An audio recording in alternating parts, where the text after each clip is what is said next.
Straight to the top story on your story. A busy flyover has collapsed in the eastern Indian city of Kolkata. The Majarhat Bridge collapsed in South Kolkata. Many are still feared trapped under the debris. These are the latest visual from Majarhat in Kolkata. The bridge, one of the busiest in the city, collapsed over railway tracks. The area is surrounded by under construction buildings, scaffoldings and pillars. It must be noted that the flyover was repaired in just 2 days' time recently, while it would have taken a couple of months for the overhaul of the rickety bridge. The rush to repair the bridge was due to West Bengal's Chief Minister, Mamata Banerjee, who was supposed to cross over. The bridge was constructed 40 years ago. Meanwhile, Chief Minister Mamata Banerjee has said that teams of disaster relief forces have been deployed for the rescue works.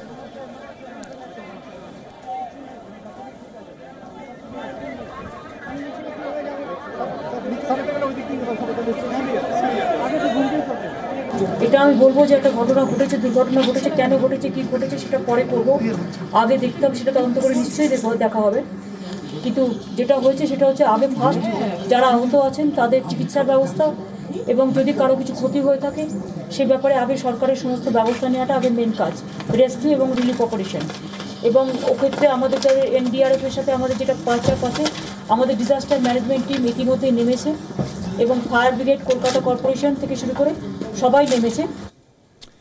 Away from that, there is no respite for the Indian consumer from high fuel prices. With an increase of 16 paise, people in India's capital, Delhi, will now have to pay 79 rupees 31 paise for a litre of petrol and 71 rupees 34 paise for diesel.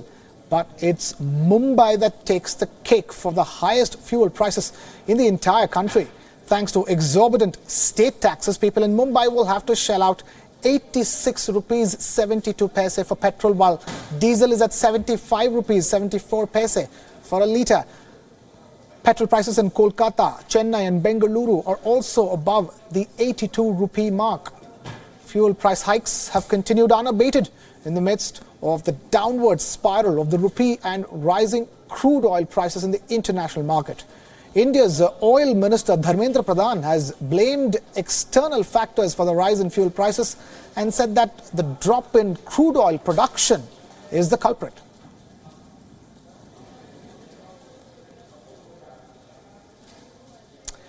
Let's now take a look at how the cookie crumbles, really. If you break up the cost of fuel in India, the central government charges 19 rupees 48 paise as excise duty on a litre of petrol, while there is an average 3 rupees 63 paise charged as dealer commission. In addition to this, state government levies are also charged. For example, the state of Delhi charges 27% value-added tax or VAT on petrol. Similarly, the central government also charges 15 rupees 33 paise excise duty on a litre of diesel. Add to that the average dealer commission of about 2 rupees 53 paise and state levies, like in the state of Delhi, where approximately 17.2% VAT or value-added tax is charged on a litre of diesel. So the big question now is, can India find a way to cut down fuel prices and give much-needed relief to its citizens? The answer is yes, if only the centre along with the state governments decide to bring down the high taxes. Currently, the states of Maharashtra, Punjab and Kerala tax the most on fuel.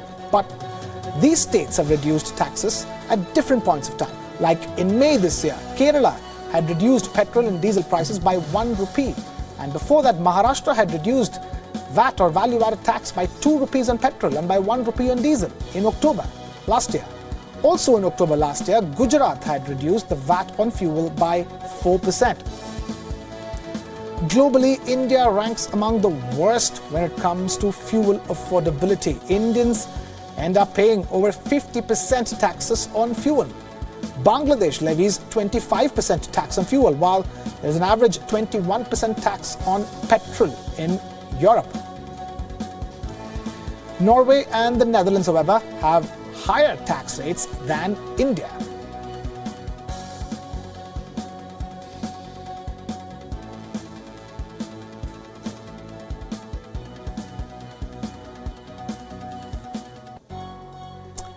Now, in the 21st century, armies across the globe are fighting a war on a new front: cyber terrorism. It's part of modern warfare and needs to be tackled as effectively as other forms of threats. Keeping that in mind, India's army chief has emphasized on the need for training soldiers in the use of social media platforms.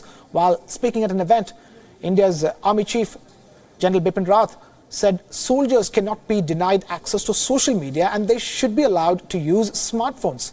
But he also threw in a word of caution and said it needs to be within a line of controlled discipline. General Bipin Rawat spoke about the enemy engaging in psychological warfare and deception through social media and the need for soldiers to be prepared for that fight. He also argued that social networking websites can also be utilized to fight proxy warfare as well.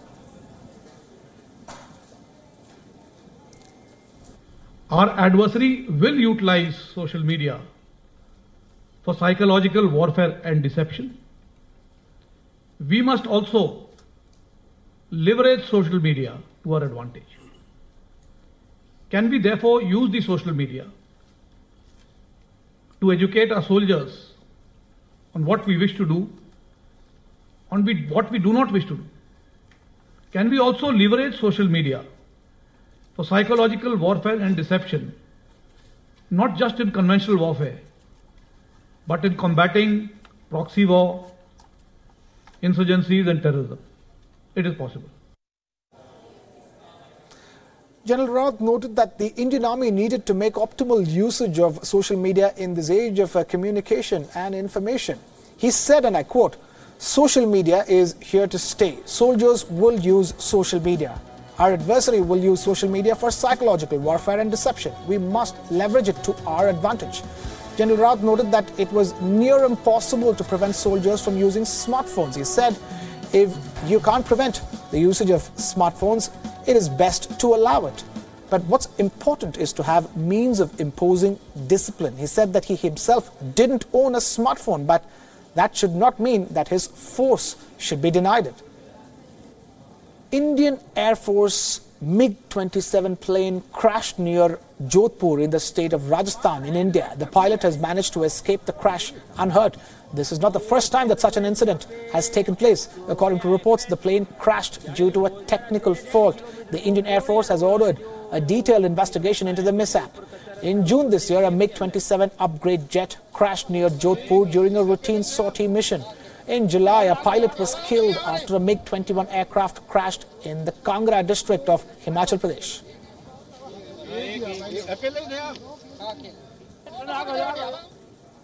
Meanwhile, tropical storm Gordon battered the tip of southern Florida in the United States of America, bringing high-speed winds and heavy rains. The storm is expected to grow into hurricane strength as it passes over the Gulf of Mexico towards Louisiana.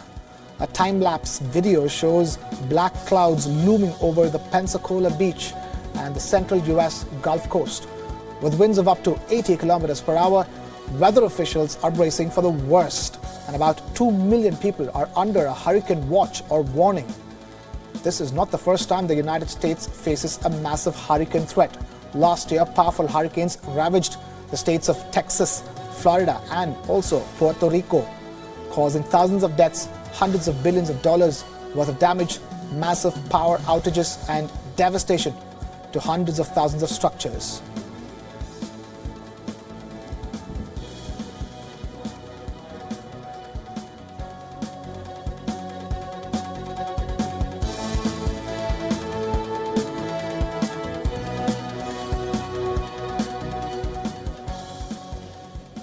From North America to South America, where Bolivia's second largest lake has dried up for a third year in a row, causing an exodus of tribes who once lived off its waters. Lake Poopó in Bolivia's highlands has provided for the Uru people since thousands of years. However, climate change has led to the lake drying up, leaving large swaths of parched riverbeds. According to weather scientists, the temperature in the Bolivian highlands has increased by 0.9 Celsius, which is just enough to worsen the effects of the drought. They also added that any rain in the region is not helping, as it causes an increase in temperatures, making any accumulated water evaporate faster. The sustained drought has caused millions of fish to die and led to the disappearance of numerous birds and other wildlife species. Tribes who once lived off the river's fish are now being forced to leave their villages and look for alternate livelihoods.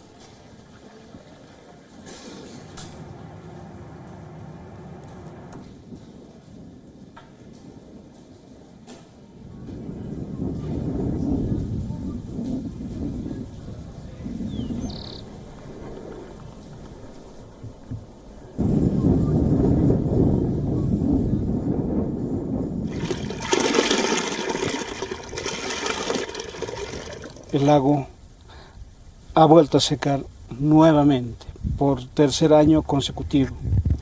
El primer año secó el 2014, donde también hemos sido testigos de un desastre natural, donde millones de peces, de aves acuáticas, de plantas acuáticos han perecido. Actualmente aquí ya no hay ni una ave, no hay nada, como se puede observar. Now, nearly 90 elephants have been found dead in a Botswana wildlife sanctuary. The elephants are believed to have been killed by poachers for their tusks. Elephant carcasses were discovered by a conservation non-profit group called Elephants Without Borders. The mangled remains of elephants stripped and killed for their tusks were found near Okavango Delta Wildlife Sanctuary, a biodiversity hotspot popular with tourists from all over the world. Reports state that the elephants, along with 3 white rhinos, were poached and killed within the last 3 months. This discovery comes after Botswana's government disarmed its anti-poaching units in May this year. The country is home to 37% of Africa's endangered elephant population. And wildlife research organizations state that elephant populations in Africa have declined by 30% from 2007 to 2014.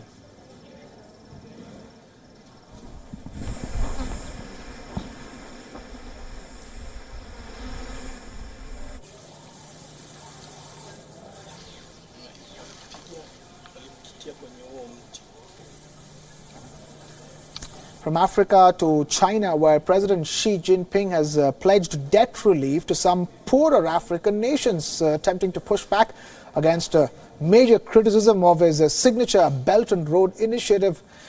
Xi Jinping, speaking to the Forum of China-Africa Cooperation on Monday in Beijing, defended the global program to develop roads, railways, ports, pipelines and other trade links. Xi also said that China plans to exempt some African countries from interest-free loans due by the end of the year.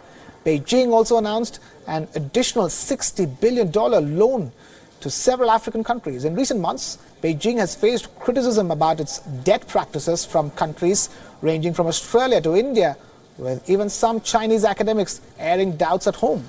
And as the African dignitaries and heads of state are in Beijing for an Africa-China mega conference, Chinese experts are showcasing that ties between Africa and Beijing are to benefit both.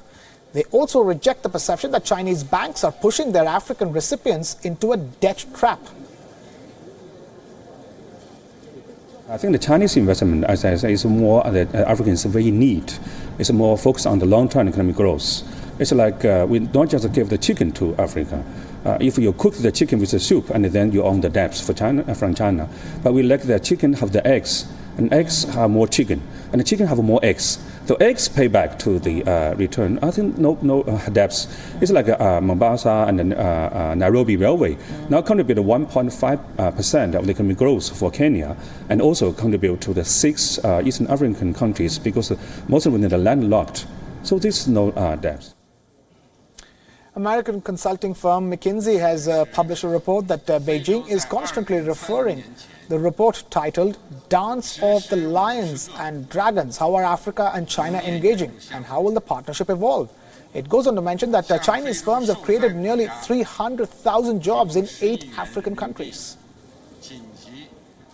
Spreading this news want to create an image because somehow they feel menaced by the intensity and the closeness between China and Africa. because there is this complicity between China and Africa.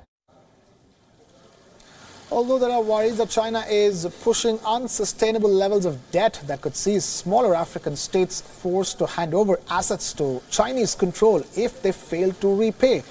China as of now holds more than 3/4 of the debt of strategically located Djibouti in Africa, which now hosts China's first overseas military base. More than 70% of Kenya's debt is owed to China, while Zimbabwe recently had to plea for debt relief in order to continue borrowing from Beijing.